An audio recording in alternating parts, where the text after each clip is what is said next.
Good afternoon, everyone, and I'll declare the meeting open at 4:04.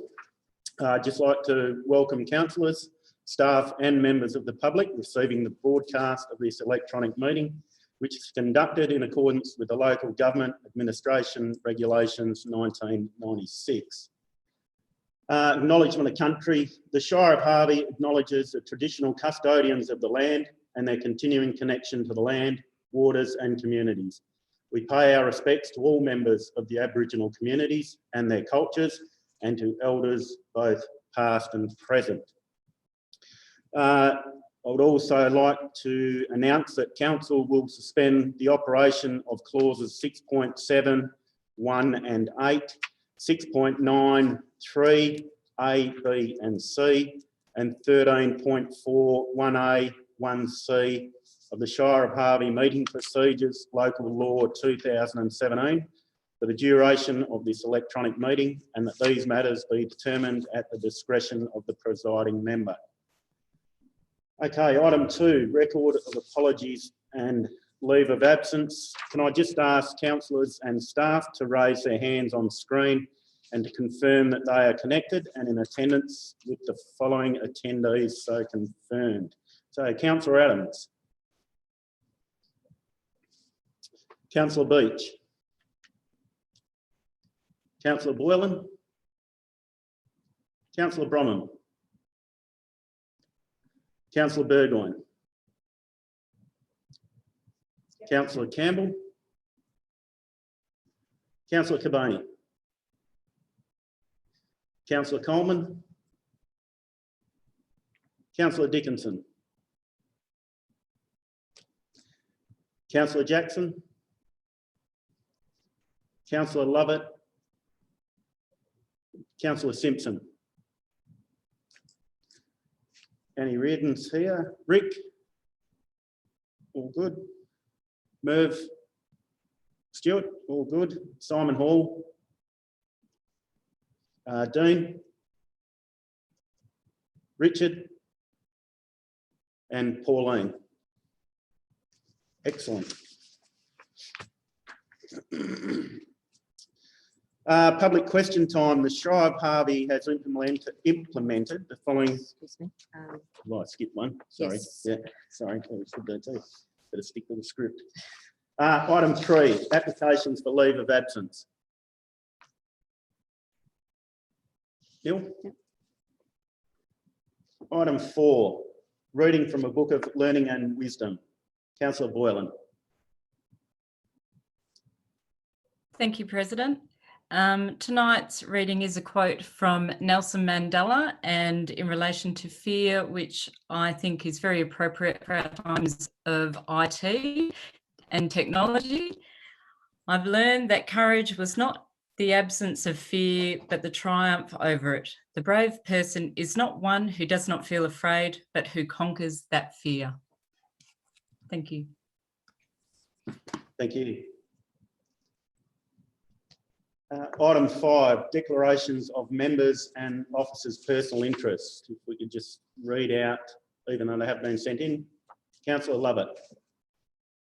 Yep, thank you, Mr. President. Item 12.5.2, the LLC cleaning contract. I'm a member of that gym and I'm also on the advisory group. So impartiality interest, and I'll stay in the meeting. Thank you. Councillor Cabani.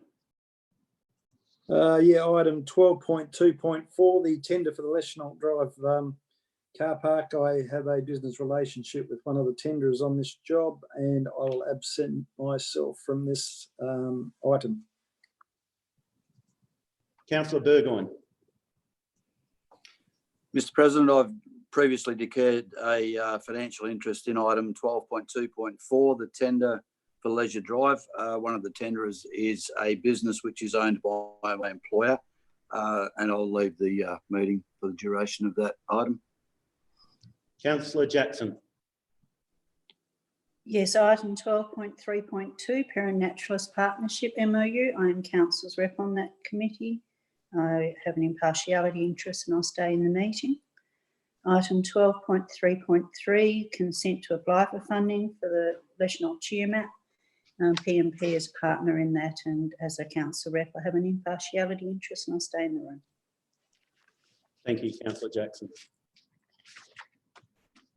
Okay, item 6, Councillor Adams.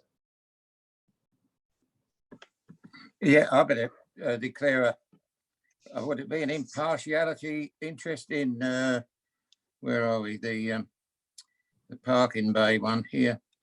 Proposed Harvey RI 12.2.3. I represent the Shire on this, on the main street committee there. So, but I'll stay in the meeting and vote on its whatever you call it. Yeah. Thank you, Councillor Adams. Councillor Dickinson. On 5.1.2, the Yellow Workshops redevelopment master plan amendment. I am the Shire rep for the Yellow Workshops. I will stay in the meeting and vote accordingly. Thanks. Thank you.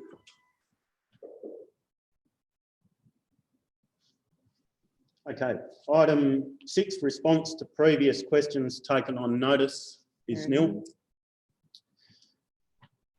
Public question time is nil, but just for those who are streaming, public questions are to be in writing and to be received by the Shire of Harvey no later than 10 a.m.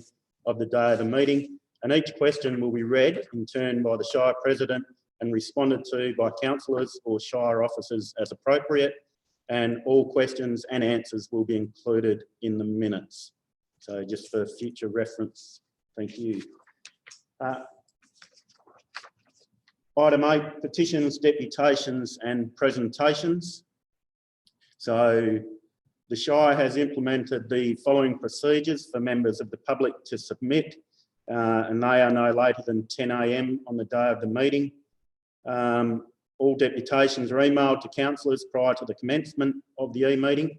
If anyone hasn't viewed them, please put your hand up. We all good.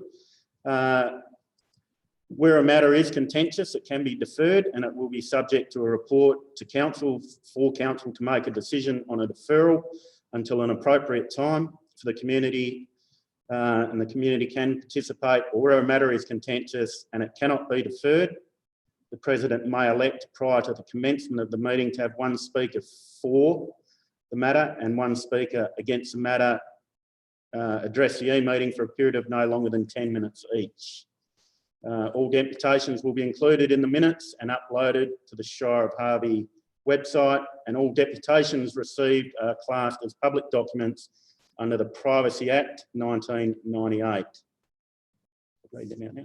So we have a list of deputations to item 12.2.3, a deputation by Mr. David Marshall, Jeff Gale and Les Peacock. And for item 13.2, deputations were received from Michelle Robbins, Carol Sadler, Sienna Sloan, Christine Mogg, Amy Baker, Leanne Pedersen and Peter McGlue, Kirag Shah, Jessica Petter, Leanne Ketteringham, Christy Elrick, Steph Hassard, Miss Rebecca, Anonymous, Alan and Jennifer Dunkley.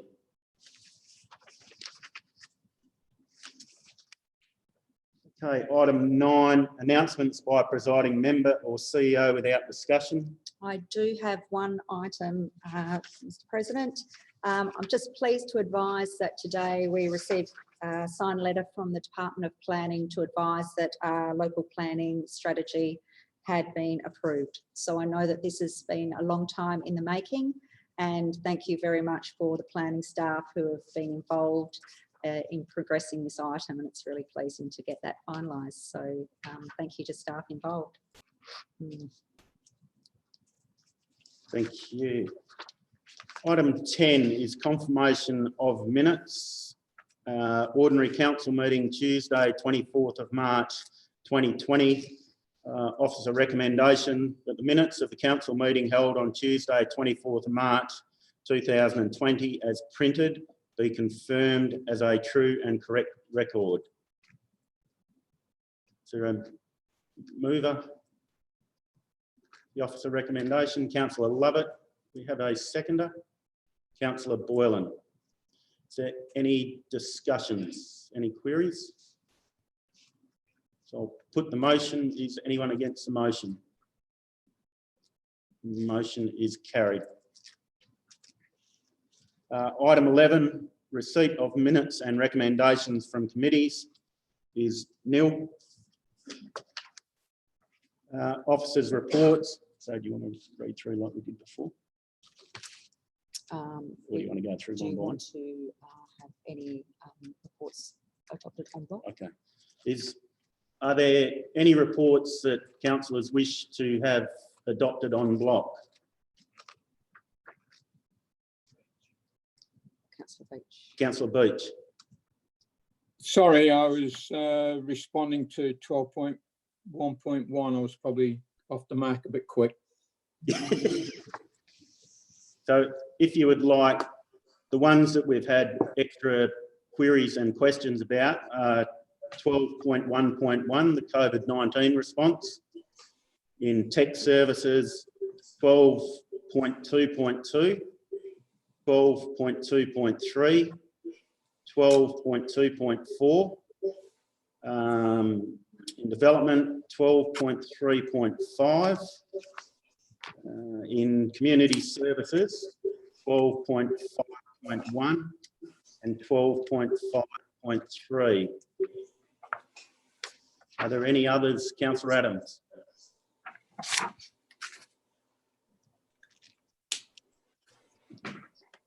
You've lost me there. What was all that about? Are they ones that people wish to discuss? If there are others, Right.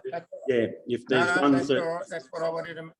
Yeah, I didn't want them to go through without any discussion. Okay, thank you. I know they're the ones that have been highlighted. Councillor Beach. Yeah. You're talking about 12.1.1? To be discussed, yes, Councillor Beach. Yeah, thank you, Mr. President. I would move the recommendation of... Councillor Beach, I'm just wondering if anyone else has any other ones they wish to discuss. Otherwise, if all the others are happy, we could do an en bloc if you wished.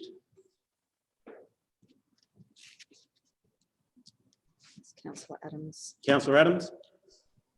Yeah, I'm not sure about all this block thing. I want to have a bit to say about this 12.1.1 as well, for a start. Councillor Adams, this is in line with our previous council meeting that we held in person, where the items that were wanting to be discussed by councillors were pulled out and they'll be addressed one by one, and the other items will be adopted en bloc. So, Councillor, Yeah, go on. did you want to run through those numbers again? And The ones that are going to be on block, I'd like to know. it just Okay, means so- that, oh, sorry, it just means that those items that do not need to be discussed can be adopted in one motion rather than going through each one individually. Yeah, well, just let us know which ones they are by item.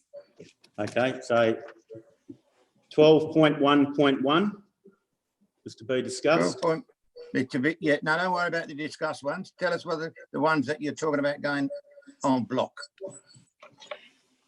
12.1.2, 12.2.1,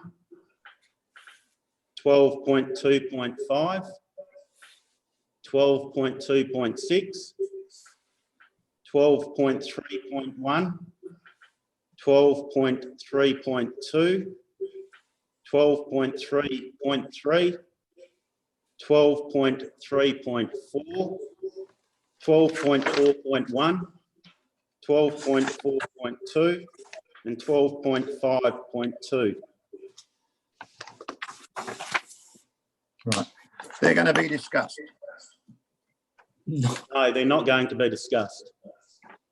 So you're not going to discuss 12.1.1 then? Yes, we are. Yeah. Those numbers Yeah. were the ones I'm that sorry, you've lost adopted me, in for block. Christ's sake. All right, go on, carry on. Councillor Beach, got your hand up. Yeah, I have. Do you want to discuss the items that you've identified or the ones that you haven't identified? I've identified them all, Councillor Beach. The ones that I just read out were the ones that haven't raised any concerns to this point, unless someone would like to drag one of those out. Yep. Well, I'll move those items that you've just read out, Okay, starting with 12.1.2 to be adopted en bloc. okay.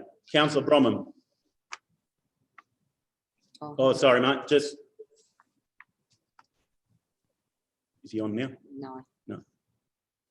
Am I right? You're right now, John. Yeah, look, Yeah. I was, Paul beat me to it, but I'll second it.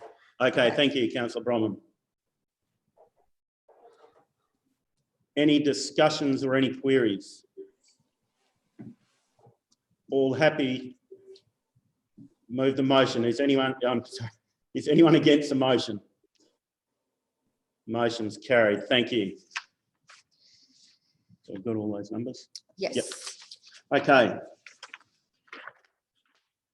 Item 12.1.1. Councillor Beach.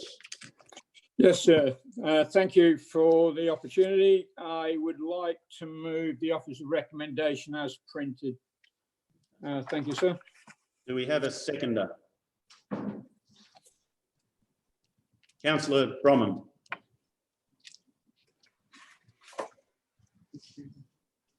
Councillor Beach.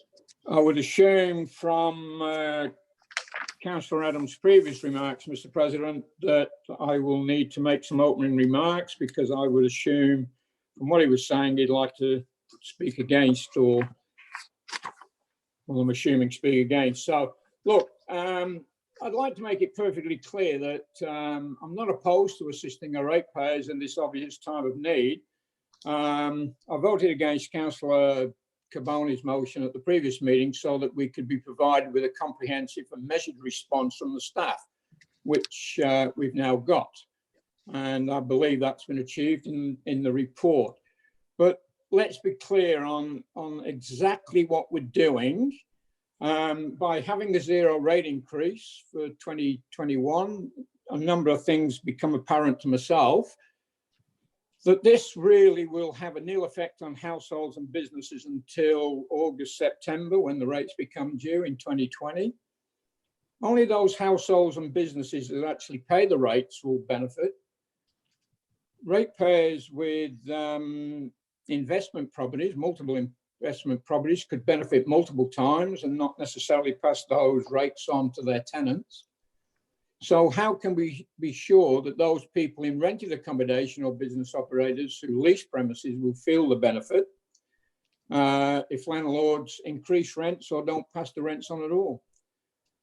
And then we have multinational companies owned by billionaires, and the retail stores owned by private equity companies and absentee landlords. They're going to benefit. And I'm assuming, I'm hoping that it'll enable those operations to continue to provide much needed employment within the Shire. And sometime in the future, I don't know when, there could very well be a day of reckoning when,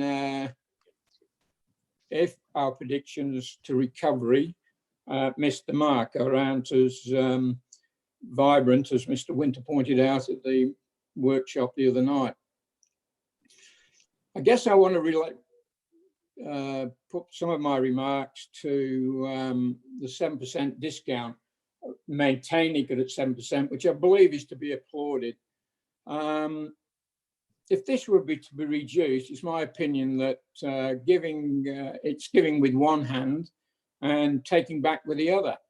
And a simple example is, and the many examples, but the one I chose was the simplest, that in 2019-20, the minimum rate was set at $1,080. With a 7% discount, you would have paid $1,004.40.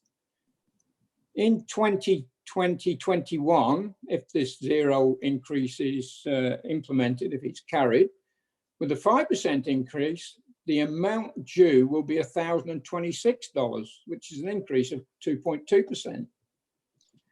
We heard last week from Mr. Winter that about 70% of ratepayers took advantage of the discount. Reduce it to 5% and 8,850 rateable properties will be affected.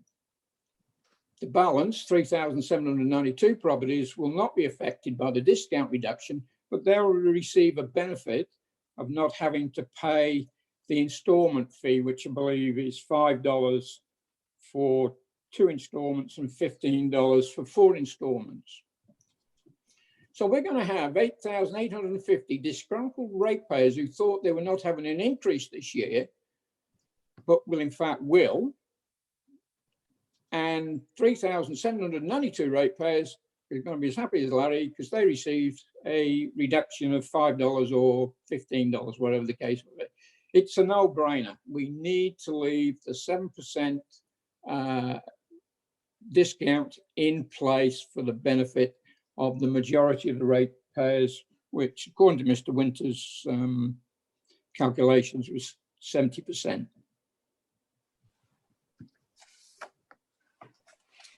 I'm done. Thank you, Councillor Beach. Councillor Bromham. Just right.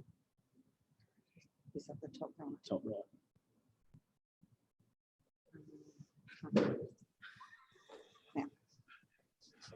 Thank you, Mr. President. Look, I'm of a similar mind. I think we need to ensure that the 7% is maintained so that we have fiscal flow for the council to operate early in the year, with plenty of finances. So I think that's fairly simple. Just leave it as it is. I think the recommendation by officers is well thought out. Thank you.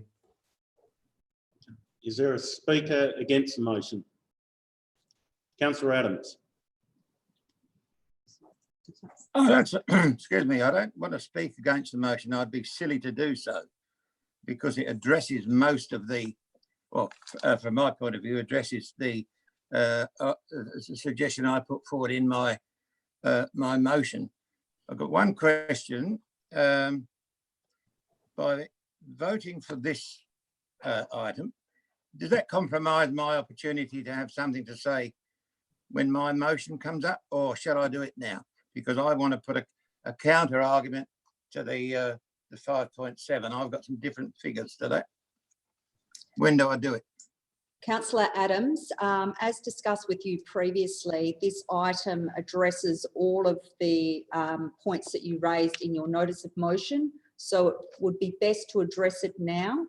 And you had indicated that you were going to withdraw your notice of motion. So if that is still the case, I would discuss the 7 versus 5% discount rate as part of this item. Right. Yeah, I remember that conversation. All right. So, I mean, I've got to say, obviously, that I'm very pleased that 5.11 includes a very positive response to my motion, while it rejects the proposed reduction in the discount by due date. I still think that 5% is a fairly healthy reduction at the end of the day. I certainly don't want to push my luck, but I would, offer some counter figures, if you like, especially to Councillor Beach.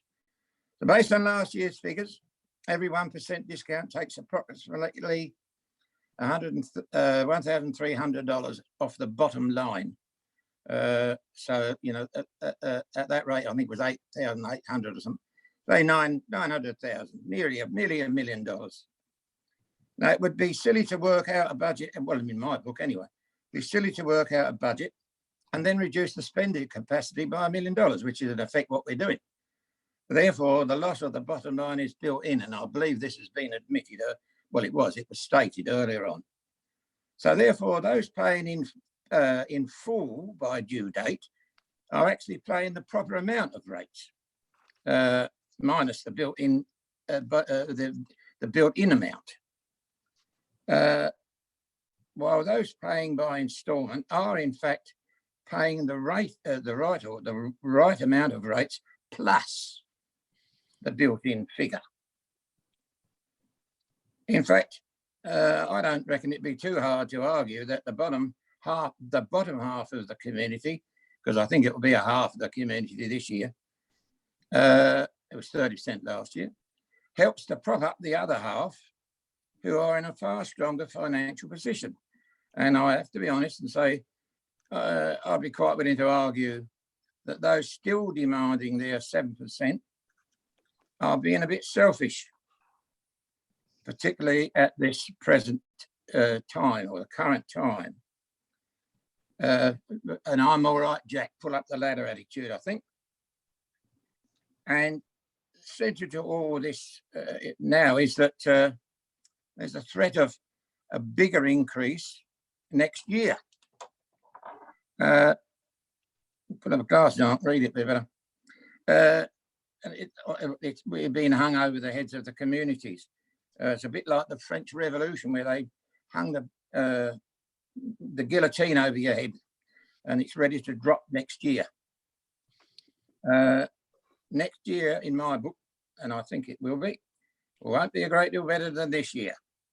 And we'll be a jolly long time trying to climb out of this pandemic. So I think council, along with other council, will have to ease forward, forget this big rise next year. And if nothing else, I'd please try and reflect that a 7% discount to the fortunate knocks nearly $1 million off the bottom line.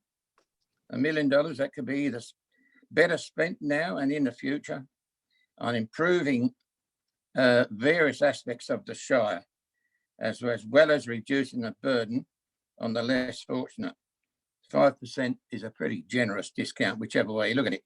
And I don't think it will knock people back from paying up. Thank you very much. Do we have any other speakers for the motion? Any speakers against the motion? Would you like a right of reply, Councillor Beach, to officer recommendation 1? No? Yes, please. Yeah, look, what needs to be understood here is that, as I said earlier, 70% of our ratepayers take advantage of this discount. This discount is already budgeted. It's not an additional amount that we are going to have to put into the budget to pay for this discount. It's already there. If we take it out now, it's gone forever. We have $1 million or whatever the figure was Councillor Adams suggested. We take it out, but it's gone. The pain of introducing this discount was many years ago, and that was when the pain of putting it into the budget. It's there now, it's there forever. Take it out, you will never get it back. So 70% of the people paid, that means that the council and the finance department have a cash flow of, well, 70%, almost 3/4 of our ratepayers to continue the work that we need to do. As I say, it's already budgeted. You take it out, it's a benefit for 1 year and 1 year only. In subsequent years, there is no benefit. There's no $1 million to spend on a project. You're only going to do it once. You're going to do it this year, and then it's gone. And it's not necessarily for the fortunate, as Councillor Adams has mentioned in the past. It's for those people that are astute at budgeting. And I know several people that put money away on a periodical basis, knowing that the rates are going to come due, because if they pay them on time, they're going to get a 7% discount. So it's not necessarily for those that can afford it. It's for those that want to save some money and they budget for it.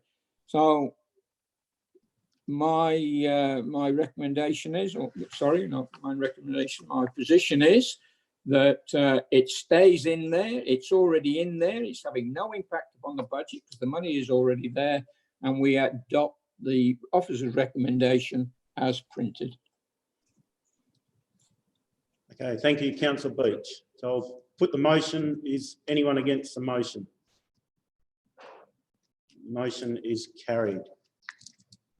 Thank you. Officer recommendation 2, which requires an absolute majority. Is someone prepared to move the officer's recommendation 2? Councillor Jackson, thank you. Do I have a seconder? Councillor Campbell, thank you. Councillor Jackson, do you wish to speak to the motion? No. Councillor Campbell? No. Is there anyone wish to speak for or against? Okay, I'll put the motion. Is anyone against the motion? Motion is carried, absolute majority. Thank you. Okay. Item 12.2.2. Old Coast Road, Travers Drive and Cathedral Avenue intersection upgrades. We have a mover, the officer's recommendation. Councillor Adams, do we have a seconder? Councillor Jackson, thank you. Councillor Adams, do you wish to speak to the motion? Councillor Jackson? No. Any queries, any questions?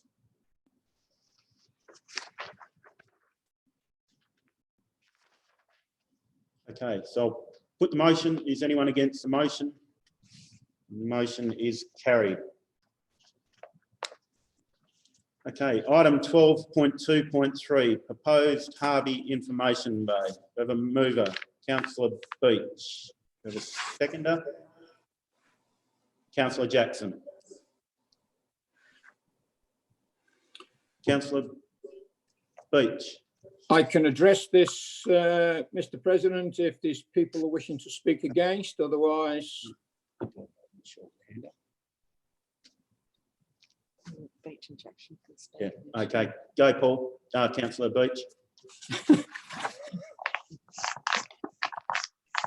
Because you're in casual clothing. Councillors, look, I do want to address this. It's a project that's been going on for 5 years or more. And look, I have to say that I'm absolutely gobsmacked that a simple and yet effective piece of infrastructure could generate so much interest.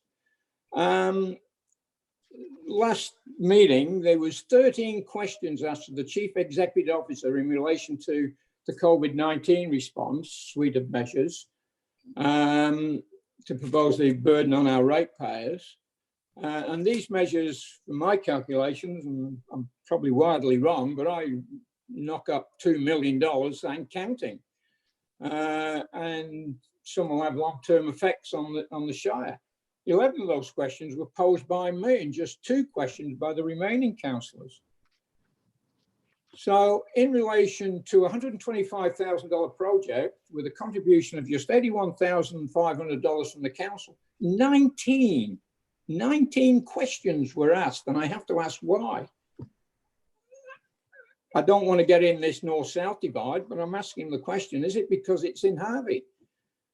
I also note that the Yarloop workshop item attracted 12 questions. None of the other items on the agenda dealing with expenditure attracted such questioning. So I just want to remind councillors that on the 23rd of April 2019, this council endorsed the minute that the Alcoa Harvey Sustainability Fund Advisory Committee that was held on Wednesday the 13th, on Wednesday the 10th of April, and the recommendations contained in there be adopted by council. And one of those recommendations was to provide $13,400 for this signage project. So by inference alone, it gave the Main Street Committee the indication that this project had been accepted in the proposed location. So what's changed between now and then? On the 22nd of February 2020, council resolved to support the proposal to undertake a feasibility study on the Southwestern Highway Tourism Drive in order to raise awareness and to encourage increased traffic visitations to the towns and communities along the Southwestern Highway.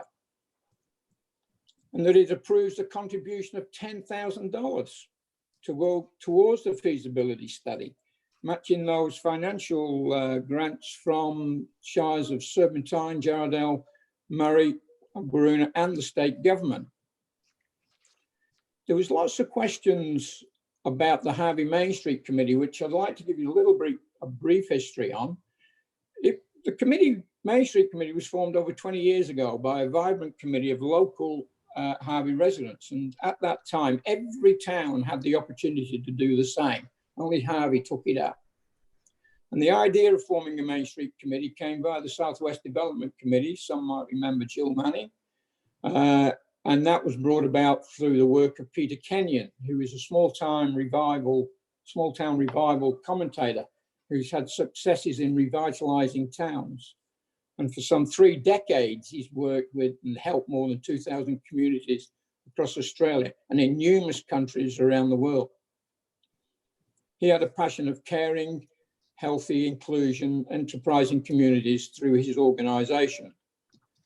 He's helped communities spark their own ideas and invest themselves in building sustainable communities.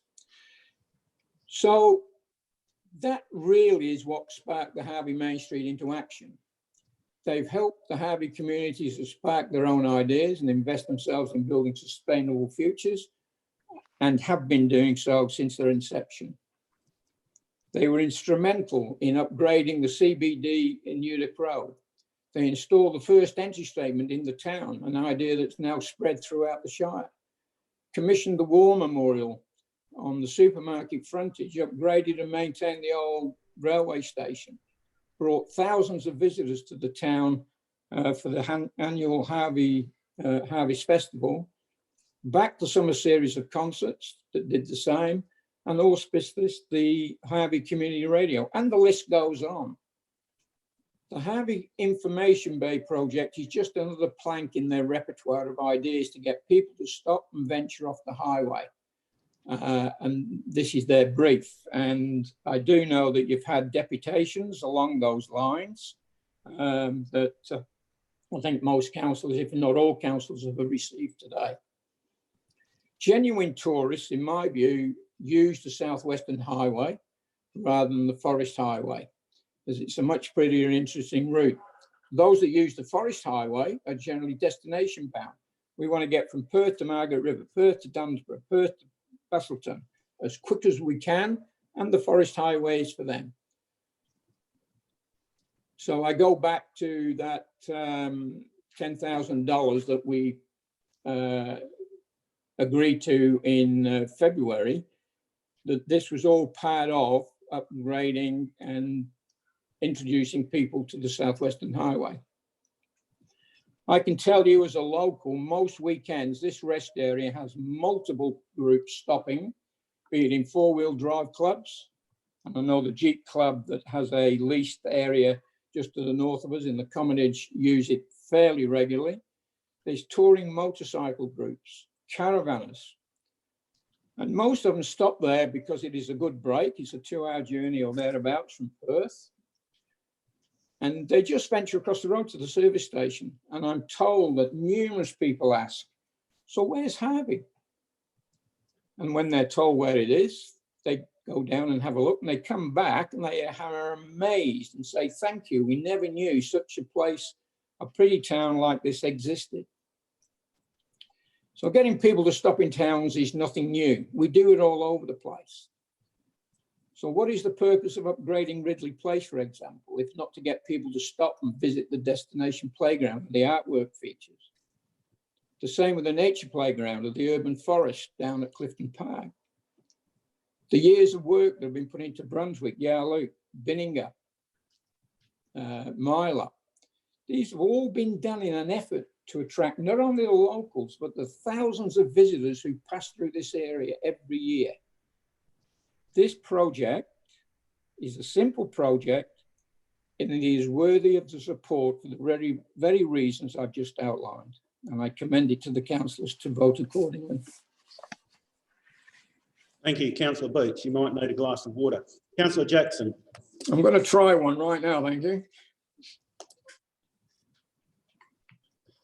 We've got Councillor Jackson. Councillor Jackson.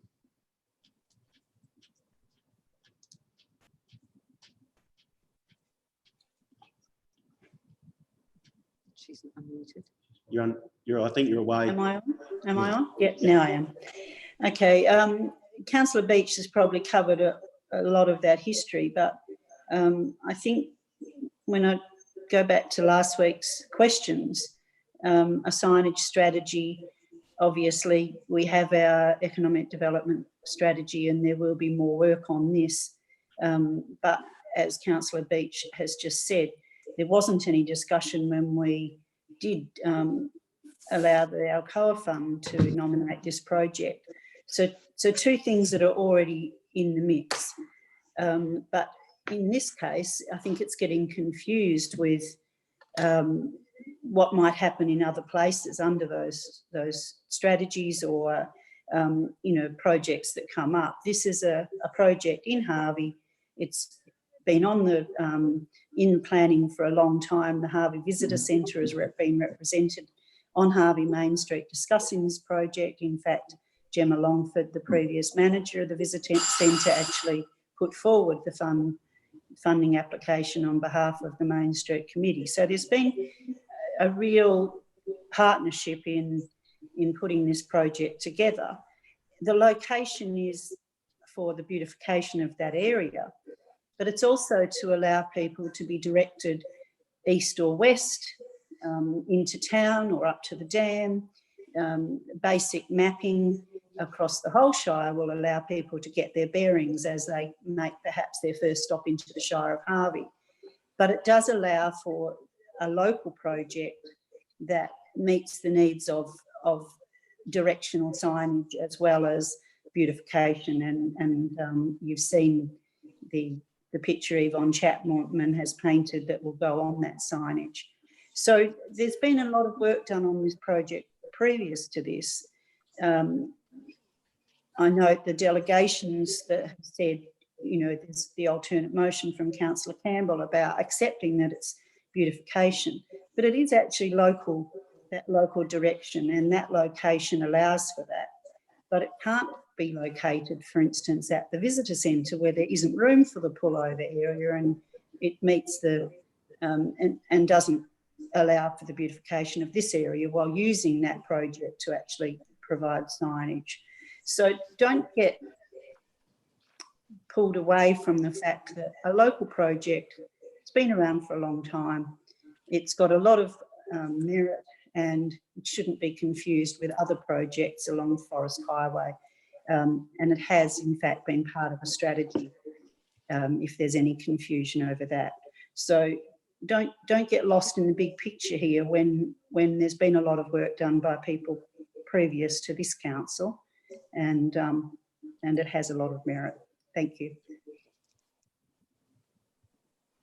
Councillor Campbell, do you wish to foreshadow your motion? Yes, thank you, Mr. President. Would you like me to read that out, or does everyone have a copy? I'm pretty sure everyone should have a copy, Councillor Campbell. Does everyone have a copy of foreshadowed motion put forward? Okay.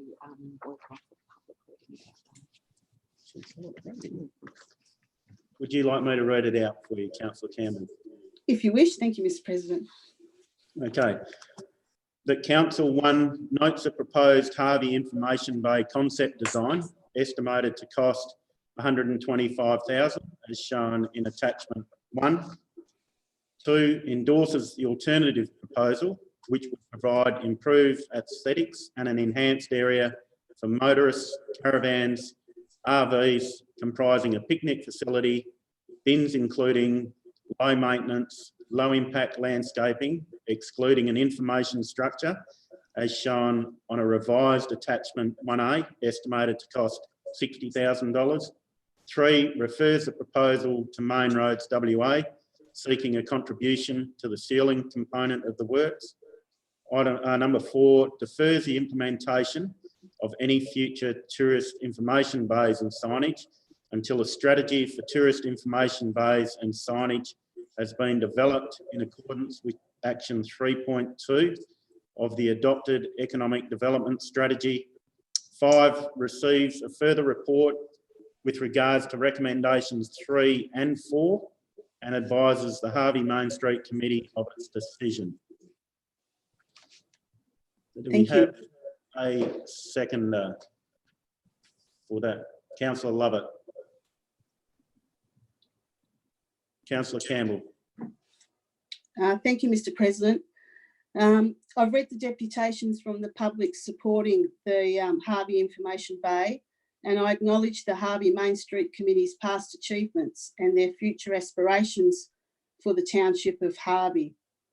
However, at this time, Council has not been presented with the strategy for tourist information bays and signage, and we're being asked to consider allocating ratepayers' monies towards an infrastructure that's not been properly planned for or funded. Once this strategy has been determined in accordance with Action 3.2 of the adopted Economic Development Strategy, it may be that this area is identified as a preferred site for such a tourist information board. And I've been advised by staff that this alternative plan at attachment 1A can accommodate that in the future. And should that be the outcome, it will be a result of a much more planned and thought out process by staff and council. The proposed Tourist Information Board is in close proximity to the Shire's major tourist bureau. Therefore, I see a duplication of services. And I also ask how it will be maintained, updated, and in fact, is this the form of tourist information on such boards appropriate in these digital times, with many people nowadays using apps and the like to obtain the local information? I am cognizant of one of the desired outcomes of the Harvey Main Street Committee, and that's to beautify this area. And I believe that this alternate plan will achieve just that. And it will also provide a designated and safe place for travellers with or without caravans, RVs, or the four-wheel drive groups and the like to park and utilise these facilities, and maybe even visit the Harvey Dam via the new footpath, or in fact visit the Harvey town site. I hope that councillors will view this alternate recommendation as addressing the desires of the Harvey Main Street Committee, while still allowing for a planned approach to the future location of tourist information boards and signage throughout the Shire. And I don't believe that it is a north versus south issue with councillors, but I think it's just good planning. And thank you for that. Thank you. I've jumped the gun a bit. So I'll take it as you were speaking against the initial one. So is there anyone who wishes to speak for the original motion, which will have to be voted on first? Moved by Councillor Beach and Councillor Jackson. Councillor Coleman, you've got your hand. Yeah, thank you, Mr. President. I just wanted to address something to Councillor Beach. In our last meeting, I actually said I disagreed with the position of the information bay. I felt that, and I still feel that it is past Uduck Road, therefore past the turn off to the town. So leading up to town, again, I can only base things on the way I travel. And when I'll pull into an information bay, I'm more likely to look at the next town rather than the one I've just passed. My other concern, and I understand that all the reasons why, is that we couldn't advertise things even generic, like a supermarket or a veterinarian or a mechanic or something that travellers would use or look to use and deliberately turn around and come back into town for. So my concern is not so much the information bay, although I agree with Councillor Campbell about beautifying it. My concern is where the position is. I don't believe large RVs in the main will turn around on a busy street and come back down Uduck Road. Nor do I believe if they're coming from the south, they will cross the road to the information bay. And that's simply based on my own travelling right around Australia, towing a car trailer on many, many occasions. And I'm a prolific user of information bays. So Paul or Councillor Beach, I don't agree that it's a north or south thing. For me personally, I like the idea. I just think that it lacks the ability to draw the public into the town of Harvey, which I understand is the aim, without the advertising of generic advertising even. And I think it's past the turn off. I don't think it'll hit the mark for the money requested. Thank you. Is there a speaker against the motion? Councillor Lovett. Thank you, Mr. President. Yeah, I was glad that Councillor Coleman raised the location of it, because that was a note that I'd made as well, that if you were coming from the north, you are not going to pull into there and then do a U-turn, perhaps in a large rig, to turn around and go down Uduck Road. And heaven forbid we send more traffic down Hinge Road after recent episodes. If you're coming from the south, you're not going to do a U-turn to pull into the information bay. Taken the points about long-term planning, just because something was right to be done 5 years ago doesn't mean that it fits what we need right now. Life changes, and 2020 has certainly shown us that in bucketfuls. I pulled some statistics off the Main Roads website this morning. For 2019-2020, the Forest Highway had an average of 15,199 vehicles on it, and 88.2% of those were cars, as opposed to South West Highway with 4,065, so almost a quarter, and of that 78.6% cars. Those figures weren't generic Forest Highway. One was for Baggio Road and one was for Logue Road, so I got them as close to the location as I could. There's also, I may have missed it, but a maintenance budget for maintaining the signage, maintaining the advertising, so that it doesn't fall into disrepair and that the information remains relevant. Information changes very rapidly, and static signs like this are often out of date, and that causes more harm than good often for tourists. So yeah, I'm not happy to support it. Is there a speaker for the motion? Councillor Burgoyne, have your hand up? Thank you, Mr. President. Yeah, I can't understand what the problem is. 1973, I started high school. Yes, I'm that old. Don't look it. Thank you very much. But it was a truck bay or parking area in 1973 when I started high school. What's the problem with the position? It's always been there. It's constructed as a hard stand. I drove past it today 4 times in my work.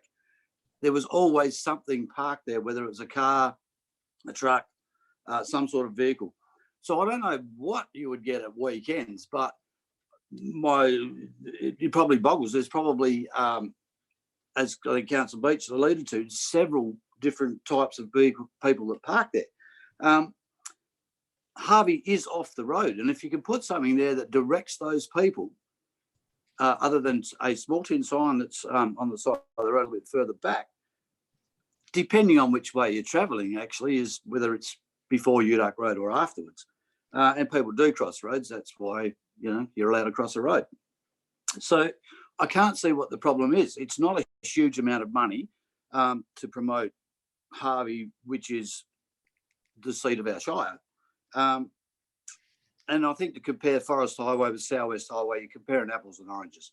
And the people that do stop there now, there is no incentive for them to stay very long or to carry on anywhere else, because there's no information to send them somewhere else. So they're not being informed of what's available nearby, or even, as I think Councillor Jackson said, east or west of that site. So I saw this and thought, well, that's a no-brainer, and suddenly we've got these objections. So Yeah, I just can't understand it, but I'm definitely there to support it. So thank you for the opportunity to speak. Speaker against the motion, Councillor Adams. Yes, thank you, Mr. President. Look, I'm probably not going to make any mates at the Harvey Main Street, but right at this moment, I believe that the alternative motion is appropriate at this time, with all the other considerations. That's all I wish to say. Is there another speaker for the motion? Speaker against? Councillor Bromham. Thank you, Mr. President. I like to do some strategic planning. I believe we're allowed to spend public monies wherever it comes from appropriately. I'd also like to address Paul's motion of the idea that there's a divide in the Shire. I don't believe that's the case at all. In fact, the reason that I asked the questions I asked was because I knew the location on the road, it was near to a school, it was near to a major intersection, and I knew there'd been deaths there at times in the past.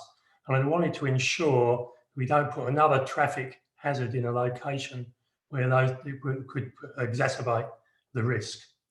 Now, that may not be the case, I'm not sure, and I'm sure the staff might be able to tell me. But the other side of it is I believe that we can actually spend the money more effectively doing the motion that Councillor Campbell has put forward. So I would support her motion in this relation to this thing. I don't think the past has got anything to do with it at all. I think we've got to look to the future. Most people plan their trips before they actually go. And I think if we want to promote Harvey, we should do so electronically more aggressively. Thank you. Is there any other speakers for? Councillor Caboni. Thank you, Mr. President. What I'm hearing here is what individual councillors think they want. And this has been driven by the Harvey Main Street Committee. And we put these committees volunteer their times, they donate their time for the betterment of their community. So I don't think it's up to us to tell them what we think they should be doing. And quite frankly, I'm sick of consultants and strategic plans and no decisions getting made. I saw this with the Australian boat ramp when we spent $51,000 on a consultancy plan to build a $135,000 boat ramp. Quite frankly, this is what the Harvey Main Street want. Let's get on and do it and get it out the way. Is there another speaker against? Speaker, Councillor Dickinson. I'd like to speak against the motion because I think that there needs to be more consultation with the current management of the Harvey Visitor Centre. There's been said that there's been involvement with previous managers, but I think we also need to take on board that we have a new management at the Visitor Centre, and I know that they are looking at promoting Harvey and signage, and I think that before we make any decisions that they need to be included more. I do commend the Harvey Main Street Committee for the work that they've done and that they do. And I have been going past this location all my life, so I know that it is used by a variety of vehicles, and it always has been. So it is a popular. I think that it is worthwhile improving the area, and so that's why I would prefer to vote for the alternative motion. Thank you. Any other speakers for the motion? Councillor Boylan. Thank you, Mr. President. Thank you, Mr. President. I would like to say that I think I agree with the previous councillors that have spoken for the motion. I think whilst some RV or heavier vehicles that might not turn around to go back into town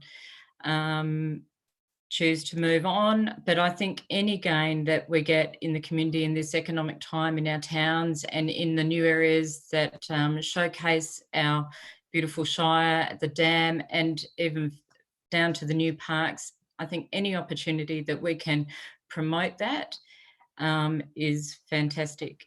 I also think that I also know in the time that I was a police officer, I did not attend any crashes on that intersection, and would have bigger issues down on Forest Highway. It would have to be greatly looked into down there with slip lanes and everything else. But I think with the new reductions in signs, speed limits on that zone area, it makes it a very safe area and an appropriate one in relation to traffic management. So thank you. No other speakers. Councillor Simpson. Thank you very much, Mr. President. Councillors, I have listened to the debate with interest and just like to make a couple of observations, if I may, in relation to the discussions that we have just had. Whether it's because we're at a stage where we're all getting very tired of being socially isolated, but I have certainly noted a tone that has appeared within this debate, and it certainly does concern me somewhat that references have been made, which I'm sure you're all aware, that I for one certainly have taken a degree of exception to. And I won't go into them because you're aware of them. But I would just like to say that in relation to that, I fully appreciate that at the end of the day, it is a request that Main Street has put forward. However, at the end of the day, the responsibility in terms of making a decision in relation to this issue is actually ours.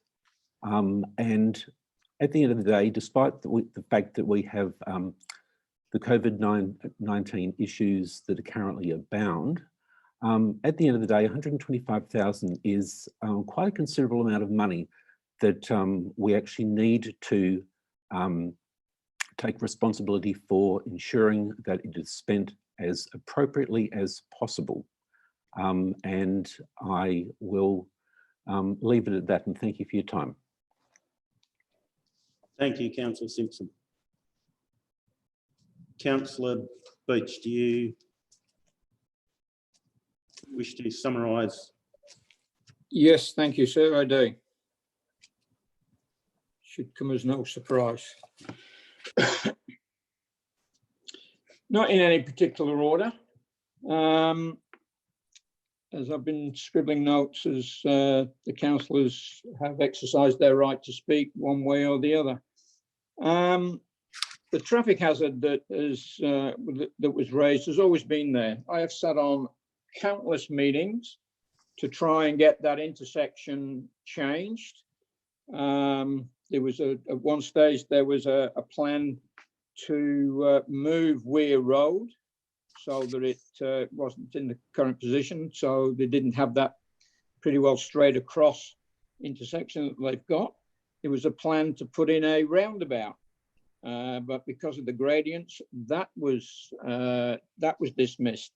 And I concur with Councillor Boylan. I don't think there's been one major accident at that intersection, and that was nothing to do with tourists stopping, turning around, or anything else.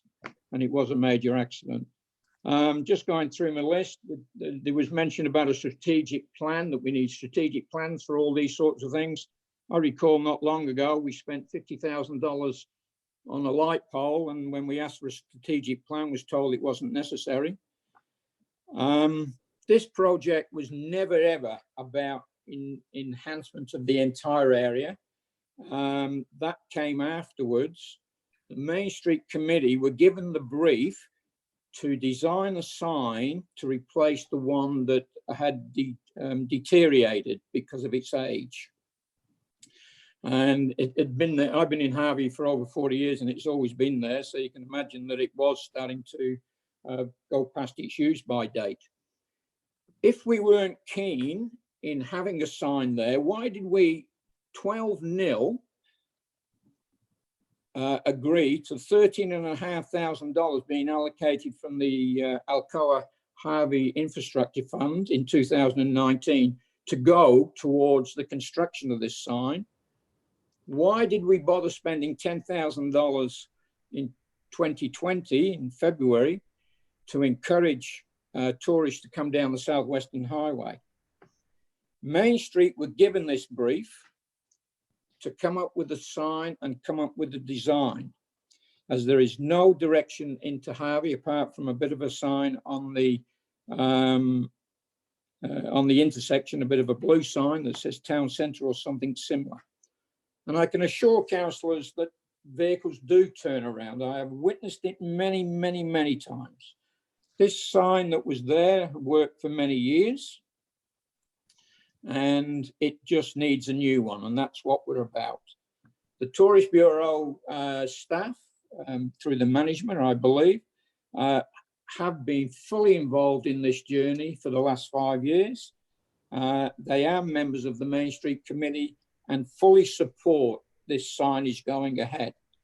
And as for the $125,000 that Councillor Simpson just mentioned, that's made up of $13,500 of a grant from Alcoa and $30,000 from the main road, so leaving an $81,000 contribution from the Shire, which I think is around about 0.5% or less in our rates. This, if it gets defeated now, is an absolute metaphorical slap in the face for the Main Street Committee, who have been working in this town for the last 20 years to try and get a better influx of tourists off that highway into the town and creating an economic stimulus. And I'll be extremely disappointed if the vote goes the way that the discussion has gone. You need to support this. Thank you, Mr. President. Okay, thank you, Councillor Beach. So I will put the motion. Anyone who is against the motion, you please raise your hand. 3, 4, 5, 6, 7. And just, how are you feeling? 7. What have you got? 7, 6. Bill's against. You're against, Councillor Adams? Yep. 2, 3, 4, 5, 6, 7. 7 against. Okay, the motion is lost. So go with the alternative. So, alternative motion by Councillor Campbell, and the seconder for the alternative motion, Councillor Lovett. Is there any more discussion needs to take place? Is there anyone who wishes to speak against the motion? Councillor Coleman? No? Oh, your hand's still up, that's all. Oh, sorry. Councillor Beach? Yeah, this is a local issue, and I believe should have been decided by the local councillors and the local people who have sent into this in the submissions. And I will reiterate, this is an absolute slap in the face for our hard-working Main Street Committee, and I don't want to be the one that tells them. The 7 councillors that voted against this should actually be ringing them up and explaining the reasons why a local project developed by local people using perhaps a good portion of local money should be denied that opportunity. Any speakers for the motion, the alternative motion? Any speakers against? Okay, I will put the motion. Is there anyone against the motion? Councillor 2, 3, 4, 5. 5 against. Okay, the motion's carried. Now, do we have to do another roll call? Yeah. Okay. In line with our e-meetings, we will quickly run through another roll call. to make sure no one's ducked out for a whiskey or a cigarette. So we'll run through. Councillor Adams. Everyone just gives us a wave. Councillor Beach. Councillor Boylan. Councillor Bromham. Councillor Burgoyne. I can see you now. Councillor Campbell. Councillor Caboni. Councillor Coleman. Councillor Dickinson. Councillor Jackson. Councillor Lovett. And Councillor Simpson. CEOs present. Mr. Lotsnicker. Mr. Stewart. Mr. Hall. Mr. Winter. See Richard's hiding there and Pauline's still with us. Thank you. All accounted for and present. Okay, item 12.2.4, tender T042020, Leisure Drive Car Park and Drainage. So Councillor Caboni and Councillor Burgoyne declared an interest.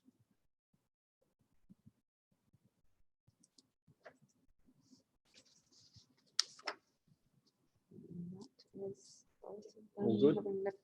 Yep. Okay.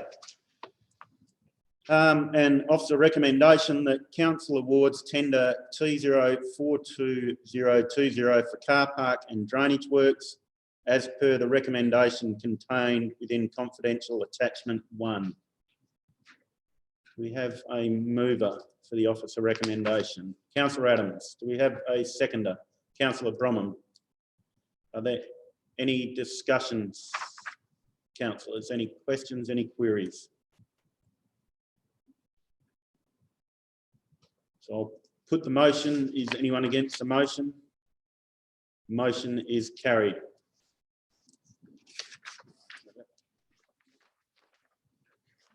Thank you.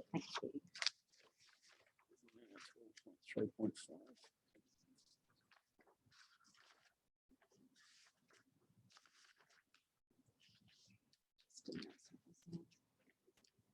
Yeah, second.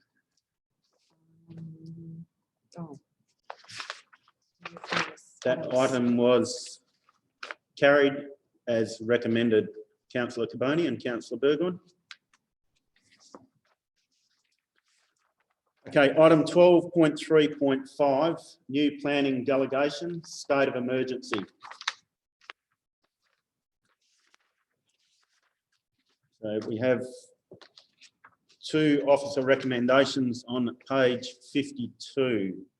Does anyone have any queries or questions on this? Okay, so officer recommendation 1 of 2 is Councillor Adams. You moving? I had a question. Question. Yeah. This is surprising me. We're being asked to bring this stuff into account. Why has the Shire been involved with this when these places were closed and so on and so forth? I am on the right one, I hope. That was done by the state government. Why are we suddenly involved here? Doesn't quite gel with me. And I would need an absolute assurance that the power of delegation is removed immediately after this emergency is declared over. Certainly nothing, and there is an indication that it could be carried out or carried forward for 5 years. I certainly wouldn't want to see that come about. And I have to be honest and say that we've got ongoing concerns that council is losing its grip on the way business is conducted somehow or other. Yeah, we've got to be very, very careful we don't exclude people. Anyway, that's, yeah, my question. Anyway, carry on.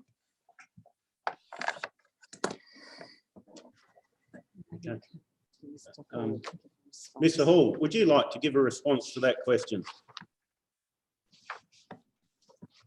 Thank you, Mr. President. I'm unclear of the first component of the question, but can make a comment with regard to the longevity of the delegation.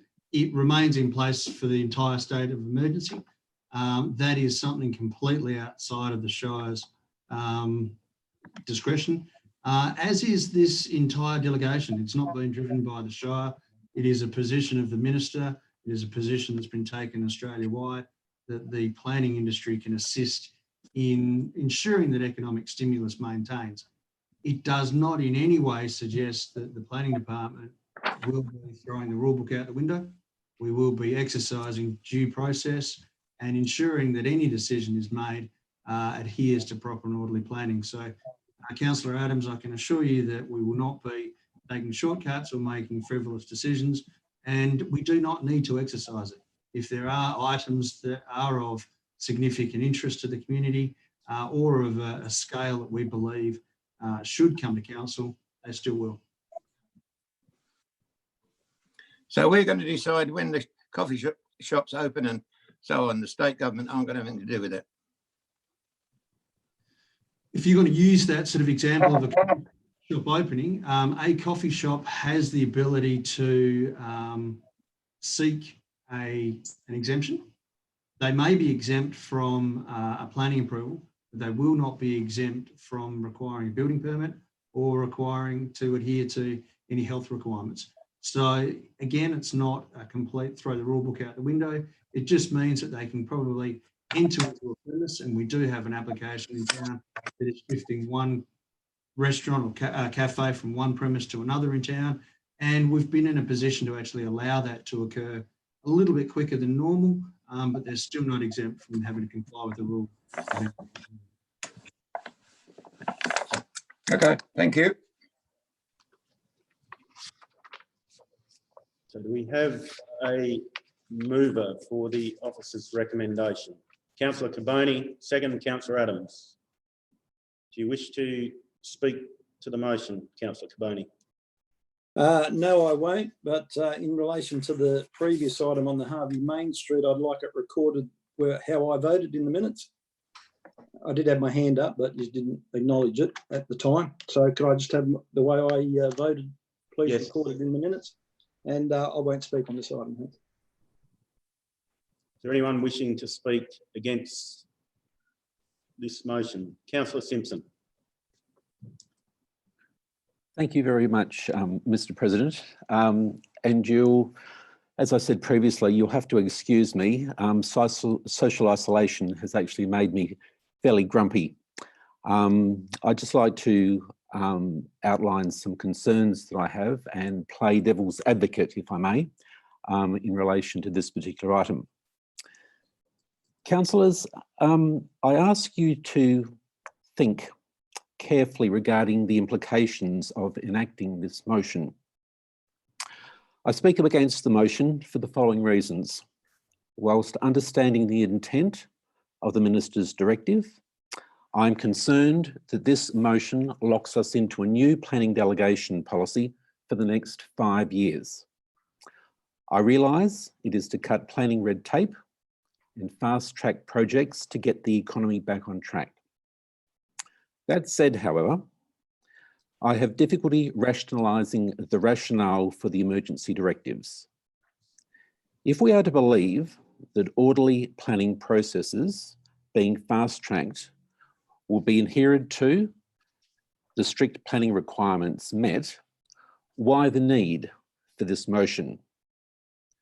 What benefits are gained by removing the oversight of council of those that matters that are not already covered by officer delegation? This simple motion, 12.3.5, is a game changer. It sets in motion, if approved, for the next 5 years, the oversight of council for planning within the Shire. And what then? After 5 years, do you think things will revert back to the current process of review? I believe no. I believe this is a fundamental change in the way planning will be processed into the future. We have seen JDAPs implemented in recent years to remove planning input from councils above a certain monetary level. Now we see this for all applications. I'm not saying that this change is necessarily a bad initiative.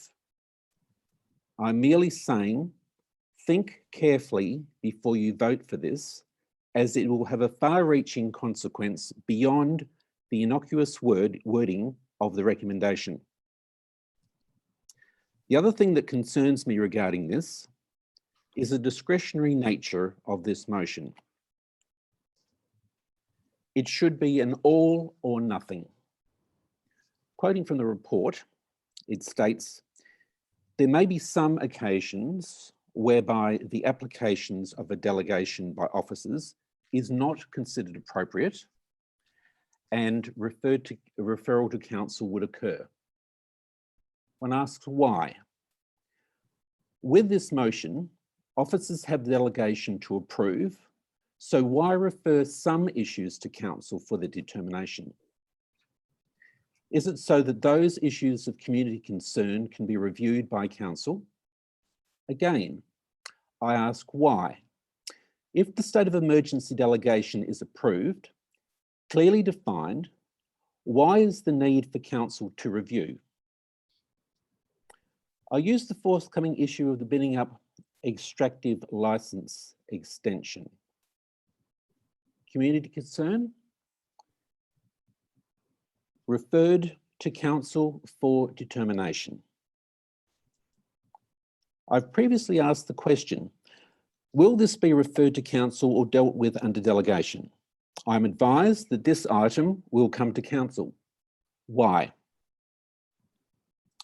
It meets the criteria as set out by the Minister. It's an important resource required for urgent development of a landmark infrastructure project. So why bring it to council? Because this is a community concern.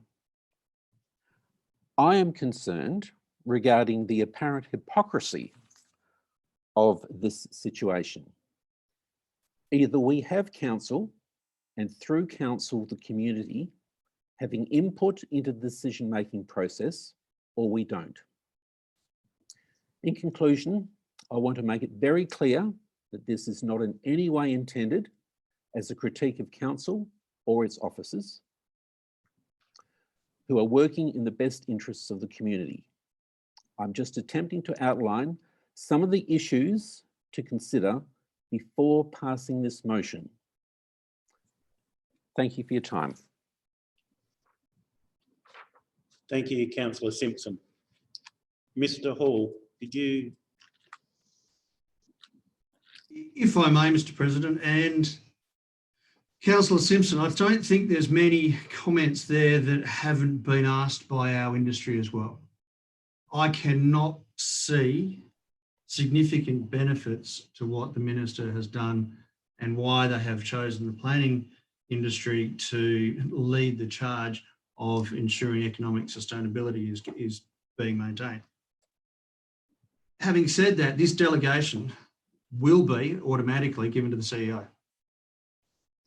Without this report, the CEO has the delegations during the state of emergency because she is a responsible CEO and thinks that it's more appropriate that the professional planning section has that responsibility of implementing that.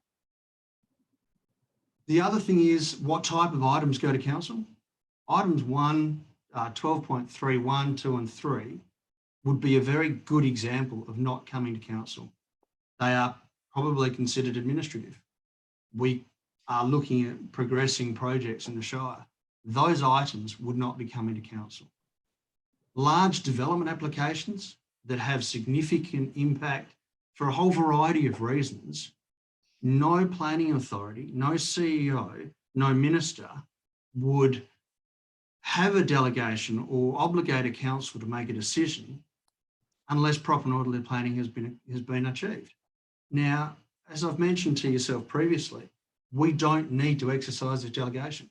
we've been given an opportunity to ensure that those projects that aren't controversial get dealt with without the administrative overburden that currently exists within our industry. And there will be many councillors there that understand what I'm talking about. But it doesn't make us throw the rule book out on those that do require a much higher input in the decision-making process, being council. Nothing further, sir. Councillor Burgoyne, do you wish to speak for the motion? A question, if I may, point of clarity. In regards to the time frame, it reads, requires a notice to provide that the exemption will expire when the state of emergency declaration ceases to be enforced, or at another time not being later than 5 years from the date of the notice. I assume, should the state of emergency go for longer than 5 years? Am I incorrect or correct in that? Through you, Mr. Chairman, the state of emergency in the document you're referring to makes reference to an April 2023 date. Now, I would hope that we are no longer in a state of emergency come that date. The state of emergency may finish next week.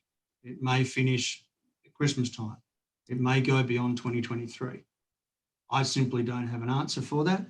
And I don't think the Minister for Planning has an answer for that at the moment. But the only certainty we have is that whilst that state of emergency is in place, the option to exercise the delegations being offered by the Minister for Planning do exist. So it is only while the state of emergency goes, and should the state of emergency go longer than 5 years, then it would be revisited. Correct. Right. Thank you. Any other speakers for the motion? Speakers against? Councillor Caboni, do you wish to have a right of reply?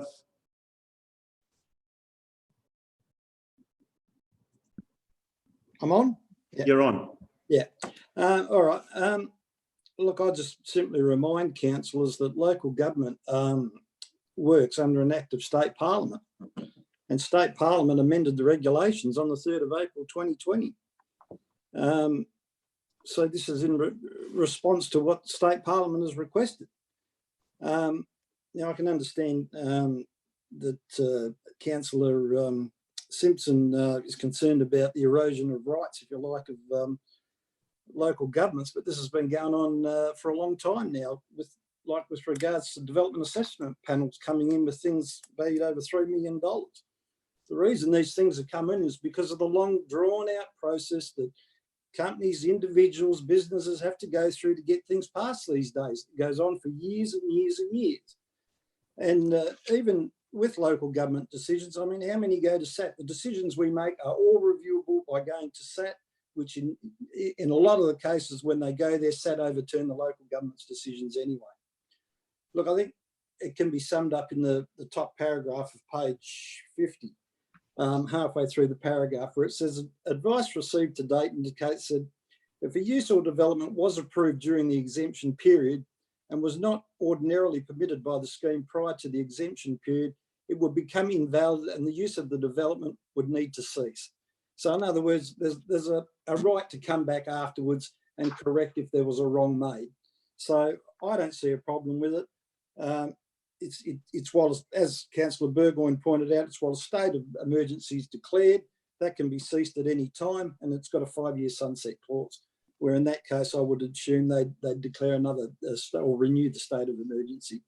So just a straightforward motion, I think. Thank you, Councillor Caboni. Okay, I'll put the motion. Is anyone against the motion? 1. The motion is carried. 12-1, absolute majority. Officer recommendation 2 of 2, that council endorses the delegation 4.1.27 state of emergency procedure and decision records at attachment 3. Move, Councillor Caboni. Yep. Second, Councillor Adams. Any discussion?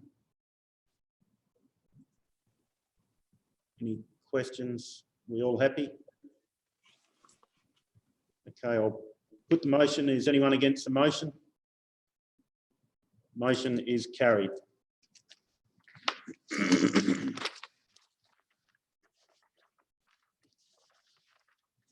Item 12.5.1. COVID-19 Responses Grant Program.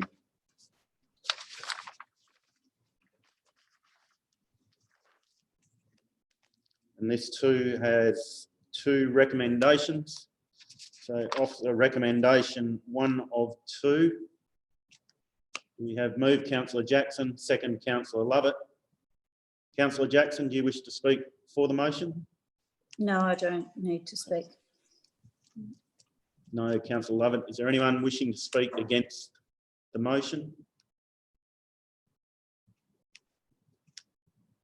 No speakers for. Okay, if we're all happy, I will put the motion. Is anyone against the motion? Motion is carried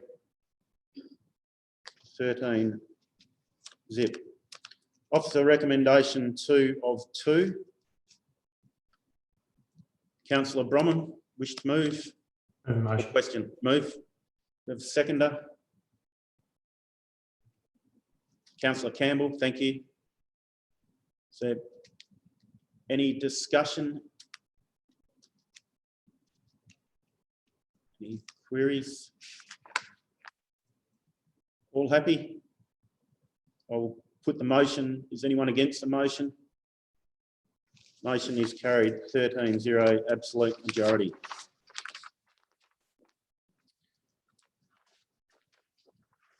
Item 12.5.3, Leschenault Sporting Association request for assistance. Councillor Adams. I wish to make an offer an alternative recommendation or motion to this. That Council A, that Council requests the CEO to arrange for the Shire to take over the management of this facility, and B, that Council reviews this arrangement at the first concept meeting in 2021.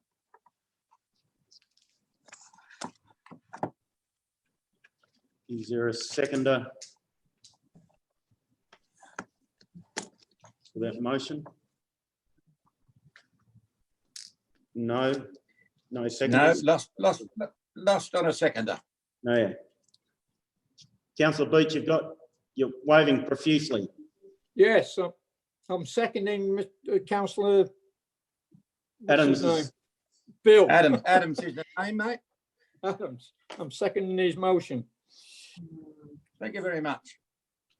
Can we read out that motion? Did you want to read out the motion again? Or have we got a copy? Councillor Adams, would you like to read the motion again, please? I would. That Council requests the CEO to arrange for the Shire to take over the management of this facility, and B, that Council reviews this arrangement at the first concept meeting in 2021. All good. Okay. Do you wish to speak for the motion, Councillor Adams? Certainly I do. Yeah, I mean, I admire the aim of the recommendation is admirable. I believe that it's unfair to underwrite the income from this Shire-owned facility. With other food outlets in the Shire also closed and battling in this current climate, we would be setting, I believe, an undesirable precedent for other cafes and restaurants to seek Shire funding to continue to operate. As we keep being told, we're all in this together. For the time being, and until we get back to normal, whenever that is, and I hope to Christ it's within 5 years, Councillor Burgoyne, a long time anyway, I believe, maybe it's better for the Shire to take over the booking system for this facility. as is whatever page it was on. It says here, under this scenario, the Shire would directly manage the hire of the building through its booking system, meet the operating and maintenance costs. The estimated annual cost to the Shire would be 30 to 40,000. Thank you. Councillor Beach. Yes, please. I think I mentioned it last week. I'm of the view that council shouldn't be subsidising its, its own operation. I know it's not its own operation, but its own building to compete against established rate-paying businesses of a similar nature. I'm concerned that when Kingston Drive is eventually put through and the Treendale Tavern is put through, this facility could very well be bypassed, and the money that we're going to put into it will be for no reason. Now, I'm not a visitor to that area. I have never visited the place, probably will never visit. So I'm just passing a casual view, I guess, on an operation in a different part of the Shire. But the operation that we have at Stirling Cottage, where it is leased out to a private entity, they seem to make their own way, and they actually pay a commercial rent, unlike this establishment here. And this establishment was never, ever designed to do what they're attempting to do. It was designed for the clubs, the sporting clubs, to form a loose alliance and to have it as a place of relaxation, never a fully fledged restaurant. So that's why I will support Councillor Adams' motion. Glad you remembered my name. Is there... Councillor Coleman, are you still with us? I certainly am. Thank you. And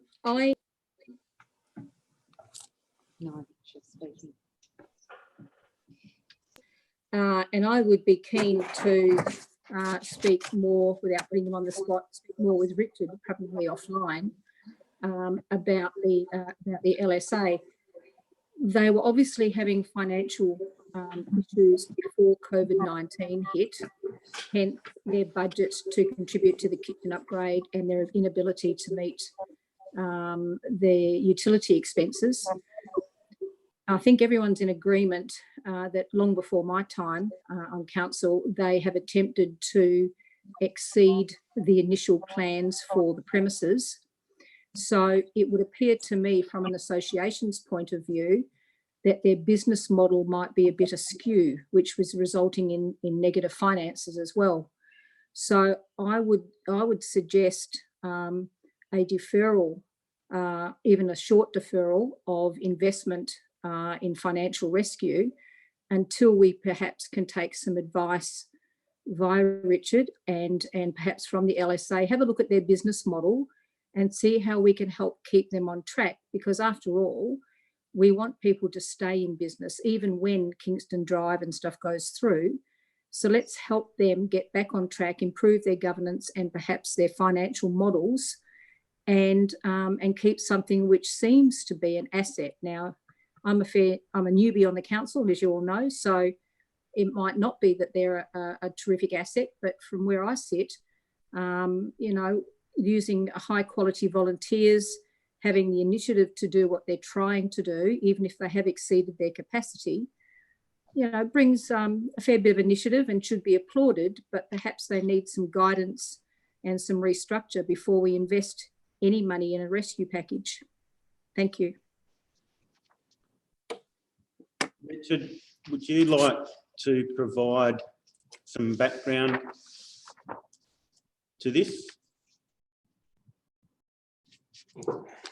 Yes, Mr. President. Councillor Coleman is correct in that the LSA submission was well and truly before the COVID-19. So the request that they were looking for at that stage was to try and support the business model that they've been running with. They recognised that when you're operating that venue, they got to the point where in order to pay the bills, you still needed to be able to operate with a profit margin. And to date, they've been failing on that one, getting close, and different arrangements for management and so forth. And they've got to that point where you've got the depth of clubs involved in it, and they've got a management program in place that probably would have got them up to that level where they're doing better than break even within 12 months or so. A few things have changed. Obviously, they lost their manager, and that was one of the considerations that they put forward to council for their support. I think probably the other thing to remember, that should we be in a position where we would need to run it ourselves, there are still a number of ongoing utilities and so forth that even if the LSA or the clubs that were using it didn't have a source of income, someone would have to pay those bills. Now that would be down to us, the Shire, the council, to underwrite those costs, whether it's the power and so forth that we do it, or to make the user pays. And that would be the only way we would be looking at recovering the costs. So that potentially could be a model the LSA would be looking at. From a volunteer base, they would resort back to just recovering costs.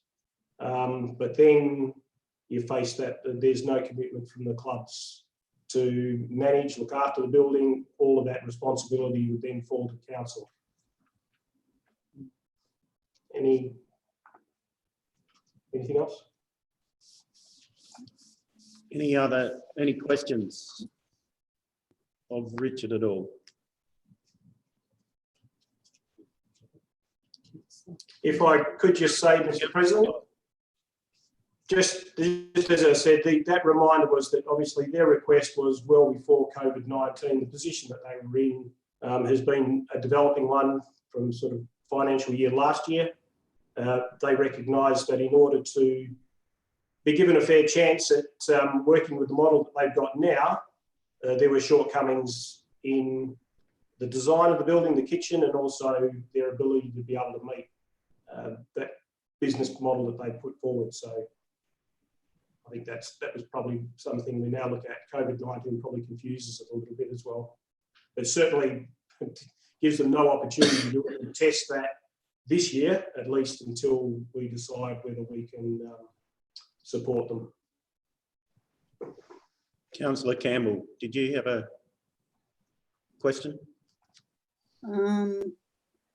I was going to ask Richard, do they actually have a business plan? Because I remember asking the question last week and I can't recall whether we actually got confirmation that they actually have a business plan to support this request. My other one is maybe just a comment, but I do have some concerns about underwriting wages for staff and whether we actually are setting a precedent for other like-minded groups that may be struggling financially and see the Shire as an opportunity to support financially with the staff and the like. So maybe some comments on that. Thank you. Thanks, Councillor Campbell. Look, as yet, they don't have a long-term business plan. When we met with the LSA, they were committed to put together that plan. This was last year. The initial, obviously, what they were looking at there was to be able to meet those requirements and even effectively stay in operation, was to have the support from council. The kitchen upgrade was one, and then obviously since then looking at the biggest part of their expenses given their model that they've currently got. So no to the business plan yet, but they need to know whether they're actually even operating at this stage. Councillor Lovett. Thank you, Mr. President. Having used that facility quite a few times, and even their current takeaway service, they do provide a really good service, good quality, good price, all that sort of thing. But they are hampered by the size of that kitchen. In summer, when it's busy there, you can finish up with a 30-40 minute wait, just because they can't cope with the demand. So, I mean, we need to look at it, the fact that it is, I know that their issues existed before the current situation. However, it has been a very busy, very well utilised venue when it's open, particularly the last few months. So I'd like to see them get a business plan and for us to be able to support them through the process, but I really don't want to see us taking it on for the same reasons that Councillor Campbell said. What kind of precedent does it set for volunteer organisations that run large buildings? We don't want to be taking all of them on. Councillor Caboni. Thanks, Mr. President. I guess I'm speaking against Councillor Adams' motion. I'll foreshadow the officer's recommendation. And the officer's recommendation is nothing new. We underwrite the wages in the first year of the and the utility cost too, I think, from memory, in the first year of the premises operation to get it off the ground. Now, sure, they're having some problems at the moment, but Australand is a growing area. And we've just gone from a information bay in Harvey where we don't have a strategic plan apparently, or want to look into it further, and now we want to go into the Shire taking over this building without any budget implications or what it's going to cost. That's just madness. So, it is an operating venue at the moment. They just want a bit of underwriting of the cost. The kitchen obviously needs an upgrade, and I don't know the intricacies of the kitchen because I'm not out there. I'm sure Councillor Lovett does, but obviously it's not up to scratch. Now, I know at Harvey Brunswick, footy club in Brunswick, we do up to 100 meals on a Friday night when training's on in the middle of winter. And our kitchen's under a lot of pressure just with 100 meals, and I would imagine that the LSA does more than that at times. So I think we need to see a long-term plan or if it's sustainable. I think we need to see a report to council about the budget implications if the Shire was to take over the building. But there's a lot of factors that come into play. I mean, I don't even know all the groups that are involved in the LSA these days. I know Harvey Brunswick Footy Club Juniors is a major contributor. And if the Shire were to take it over and it become a user pay system, the juniors would just come to the Brunswick Club. Is that something that we really want? I'm not sure that we'd want that. And put our building then under pressure strains. So I think I'm in favour of the officer's recommendation. I speak against Bill's recommendation. Councillor Jackson. Against. So if you want to wait for somebody that wishes to speak for. Is there anyone else to speak for Councillor Adams? Okay, Councillor Jackson, wish to speak against? Yes, I speak against for all the reasons Councillor Caboni has just mentioned. But there seems to be a reference that this is a sporting club and some comparison with other groups that are operating and that we shouldn't be funding this sort of, or underwriting this sort of venture.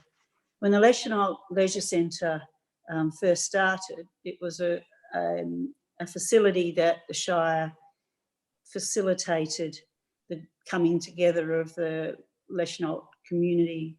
It was the LICRA board at the time, and there were representation from different clubs. Now, over the years, that operated with a subsidy from council for many years, and eventually when we built the aquatic centre, we took over the management. Now, we don't have to talk about how much we subsidise that centre for and how much we've done every year. But when we built this facility, we facilitated the coming together of clubs. Now, I don't know how many are actually in there now. I count 5, but possibly there's more. But we asked those groups to come together as the Leschenault Sporting Association to be able to lease that facility off us. So it was a group of the users of the facility, and it was to provide them with a multi-use, multi-club club rooms, which wasn't able to be achieved in the Leschenault Leisure Centre. So whilst they have struggled and we have supported them, we've not really offered them a lot of money to provide for a lot of people within our shire. And to me, it's very similar to the early days of the Harvey Rec Centre or the Leschenault Leisure Centre. They're for servicing their club members and offering something to the wider community. So in taking it over as a shire, we lose that local input from our volunteers and that local ownership. And we simply open the doors and pay the costs as a council to run that centre.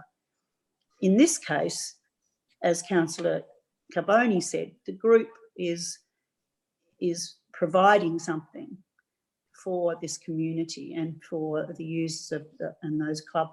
So to me, it's something that we have always tried to support in our shire, to support local volunteers doing what they do best. And it's how we've been able to provide facilities across this whole shire. So I think to go back to let's just take it over without any idea of what the costs are, and take away from, in fact, the whole mandate that we put forward, that local clubs come together and provide something for their community. But let's not forget, this isn't just one club. It's a club formed at our request that represents at least 5 sporting groups. And I think it was 8. Richard might be able to let us know what the membership is now. But it's representative of all the users of that area. So I don't agree with this motion, and I support, as Councillor Carboni said, the officer's recommendation. Thank you. Thank you, Councillor Jackson. Are there any speakers for the motion that haven't already spoken? Councillor Beach. I have a question. Okay. I can't speak because I've already spoken, but I do have a question of Mr. Winter, probably. He'd be in the position to answer this. Mr. Winter, do we underwrite wages at other leased premises that we own and we lease out to that provide meals, e.g. the Harvey Bowling Club, the Brunswick Bowling Club, Stirling's Cottage, Brunswick Footy Club, all who operate with much lesser populations? Are we underwriting their wage bill for their staff, please? I'm referring to item 2, basically, in the recommendation. At the moment, I don't believe we subsidise any of other leases like that. Previously, we have offered operating subsidies, whether they were used for salaries or not. That was up to the individual member organisations, but at this time, I don't think we do. Thank you. Councillor Campbell, do you have a question? Oh, no, is my hand still up, is it? Yeah. Sorry. That's all right, we'll just keep that one in the fines tin. Councillor Jackson, have a question? Just wait. Sorry, Tim. Are we on? Yep. Yep. Okay, Councillor Jackson. Can I just clarify a point? Is the Harvey Recreation and Cultural Centre an autonomous group at this point in time, and have we not subsidised them for many years for their wage bill? I guess officially they are. We're in the throes of them being part of council. We've had those discussions, and so yes, you could consider that, but in my mind, they are currently part of council. I might add, though, that the Tourist Bureau, we do make, for example, a contribution to them, and whether that's used to support salaries, again, that's up to them.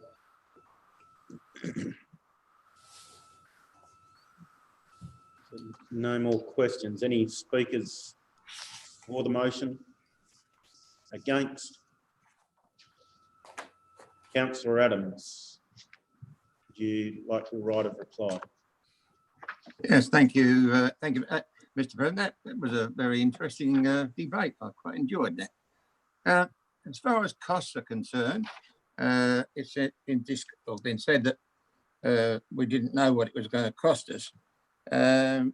There has been an estimated annual cost to the Shire would be $30,000 to $40,000, and I'm assuming that that estimate was based on some sort of realistic figures. I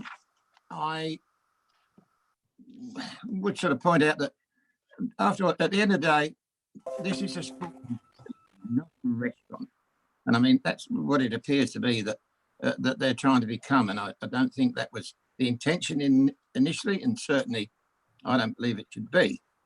Now, I thought I'd been fair as far as it went. I've said here that council review the arrangement. Now we've got 8 months to polish up a business plan, sort of go into management issues and so on, and obviously with Shire assistance, and I don't think there's any problem with that. As I say, we review it in 2021, the first opportunity, and as has been pointed out, if we underwrite the wages of this facility, it certainly would create a precedent, and there's no real telling where that could lead. So I think, I've been quite fair, and that a review in 2021 or first opportunity in 2021 would be appropriate, and at that rate, it's likely to cost the Shire, what, say $20,000, which I don't think is too bad a deal. Thank you. And thank you for those that have contributed. Okay, so I'll put the alternative motion. Those against the motion, please raise your hands. 2, 3, 4. Against. 4, 5, 6, 10, 11 against. 11 against. 10 against. Oh, God. Okay. 1, 2, 3, 6, yep, 7, 8, 10, and 11. Yeah, so motion's lost 11 to 11, I should say. Yeah. So back to officer recommendation. Yes. So do we have a mover? Councillor Caboni, your hand up. Are you happy to move? Councillor Jackson, second.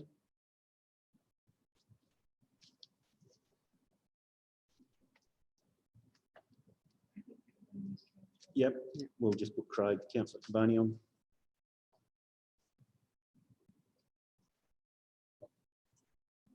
Is he on? You're away, Councillor Caboni. Yeah, I don't think it requires any further discussion. No. Councillor Jackson? Enough said. Is there anyone wishing to enter into debate at all on officer's recommendation? No? Okay, I'll put the motion. Is anyone against the motion? 1, 2, 3, 4. 4. So 4 against. The motion's carried. Thank you, councillors.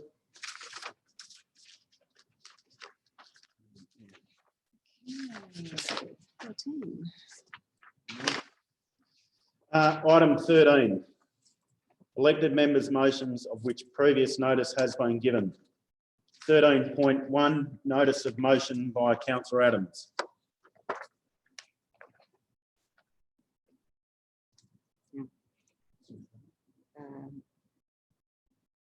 We need to.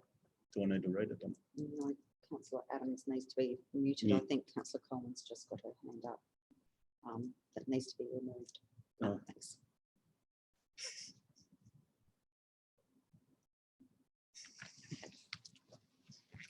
Councillor Adams. Yeah, I recognise the fact, Madam CEO, that we did have a discussion on this, and I said, yeah, okay. There wasn't a great deal of point in arguing the toss because basically the motion had been addressed. I was interested that the discussion revolved around earlier on about the 5 and the 7% bit, which was, yeah, one of my major concerns. Anyway, yeah, listen, under protest, if you like, I'll withdraw the motion. Yeah, that's all I've got to say. Thank you very much. At least I've had the opportunity this time to have a say. I got blocked the last time. Thank you. Thank you, Councillor Adams. 13.2, notice of motion by Councillor Bromham.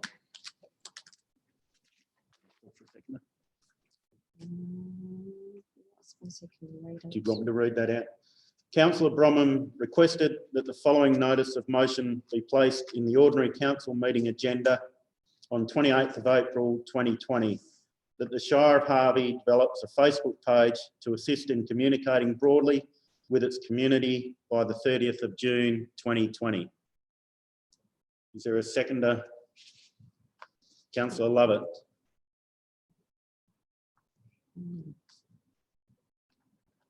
Councillor Beach, do you have a question? Yes, sir. I have a procedural motion I'd like to present to you, if you may. Yes, Councillor Beach. Okay, I'd like to move a procedural motion under the Shire of Harvey's Local Laws 2017, paragraph 11.6. And the motion reads that this debate be adjourned until the full council meeting to be held on Tuesday, the 23rd of June, 2020. Okay. So is there a seconder for that? Councillor Burgoyne, second the motion. So Councillor Beach, you wish to speak to the motion? Yes, I do, Mr. President, and you will guide me through it, but I do believe that I'm the only speaker and therefore I have no right to reply because it's a procedural motion. I'm addressing this, that the matter should be referred until the staff have had time to report back to this council on the particular issue, addressing the pros and cons of the proposal, like they do on every other issue that comes before us that's not dealt with under delegation. We've heard from the proponent earlier that we need strategic plans and directions over another issue, and we have neither in this particular motion. Given the current workload of the staff in dealing with COVID-19 operational matters, COVID-19 economic responses, compiling the 2020-21 budget, compiling the long-term financial plan 2020 to 2030 that we dealt with last week, the forward capital works plan over the next 5 years, I believe introducing further impositions at this time to be unjustified given the priority workload. There is no staff interpretation or report on this issue, although I do acknowledge we have received commentary in the past. And the questions I have, but they're not limited to, if this was to get up, who's going to manage the Facebook if it gets the go ahead?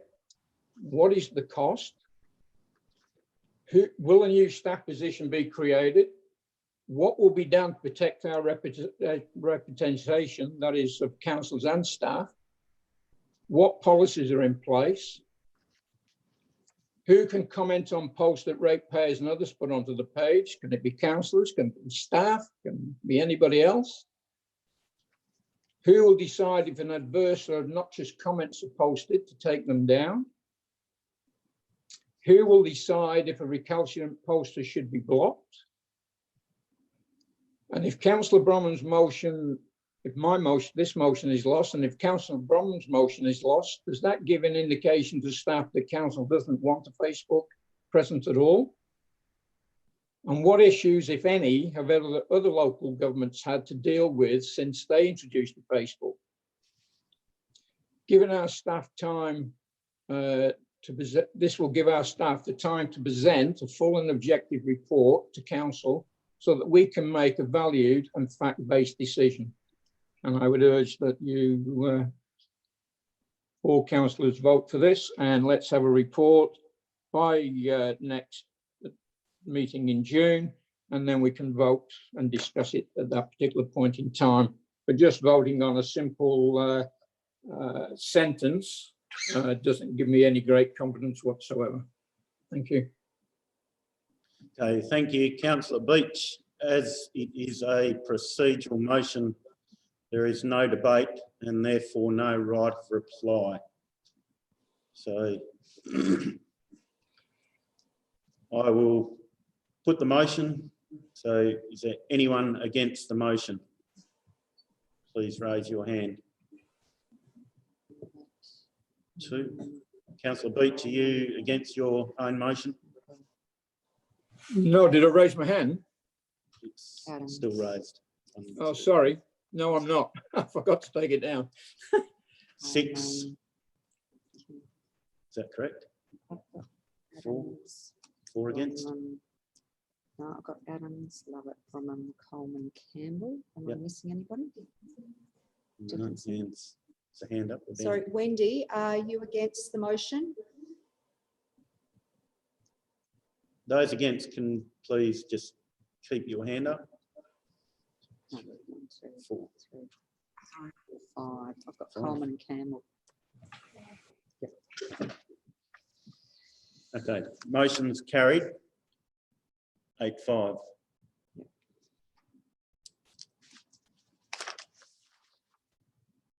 Okay, item 14, notice of motion for following meeting. Is any? No? Item 15, questions by members of which due notice has been given. Is nil. Item 16, reports of members. Hopefully they've all been sent through to the big tin can. Item 17, seal register and officer recommendation. We have a mover, Councillor Jackson, seconder, Councillor Caboni. Is there any discussion? Any questions? Councillor Coleman, do you have a question? Yes, unfortunately, I got a bit confused with 13.2. The motion that was carried, was that the procedural motion or John Bromham's motion? I'm sorry. Procedural motion, Councillor Coleman. Okay, thank you.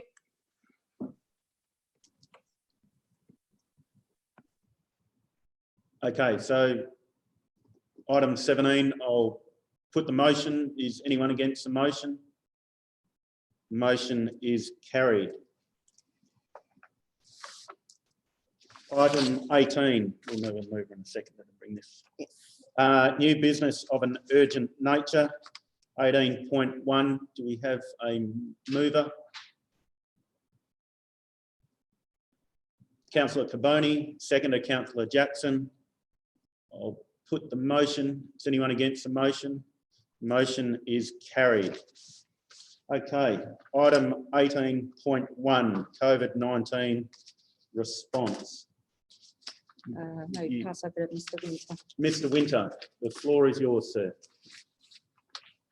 Thank you, Mr. President, and thank you for allowing this late item. As a result of the workshop that we had on the 23rd of April, there was a desire expressed by council to do more in relation to providing an economic stimulus for our local community. So currently we've already looked at around concessions for rates, debtors, leases, self-supporting loans, recreation memberships and the like. And this item is dealing with spending money into our community to stimulate that local economy. So staff have looked at this on a two-stage approach. The first stage being works that have previously been identified in the Forward Capital Works program relating to our Leschnault Leisure Centre and also our Harvey Recreation and Cultural Centre, and bringing those works forward to do immediately. So those works have been highlighted in the report, totalling $727,000. The two major areas being the Leschnault Leisure Centre, replacing the insulation of the aquatic roof, and the other one being at the Harvey Recreation and Cultural Centre, the renovation and enlargement of the gym area. We have included in the report the funding of all of these projects for the two centres. Firstly, $232,000 coming out of general revenue, and $495,000 coming out of reserves that would normally deal with those two centres. The second stage of the local economic stimulus would be to present a report, a more in-depth report and comprehensive, I guess, as far as the list goes, of projects that we could also bring forward, and projects that would deal with different trades, different localities, that would hopefully have a reaching effect in our community. And the proposal is to bring that list to the next full council or the May meeting for council to deliberate on. And so this report recommends, Mr. President, that council authorise the spending of a total of $727,000 for those various works in those two rec centres, while the two rec centres are currently closed. Thank you. Thank you, Mr. Winter. Is there any questions? Any queries? We have someone happy to move the officer recommendation. Councillor Caboni, seconder. Councillor Adams. So, Councillor Caboni, is there any discussion from you, sir? Any discussion? Okay, is anyone having a burning issue against the officer recommendation? No? All good. I will put the motion. Is anyone against the motion? Motion is carried 13-0, absolute majority.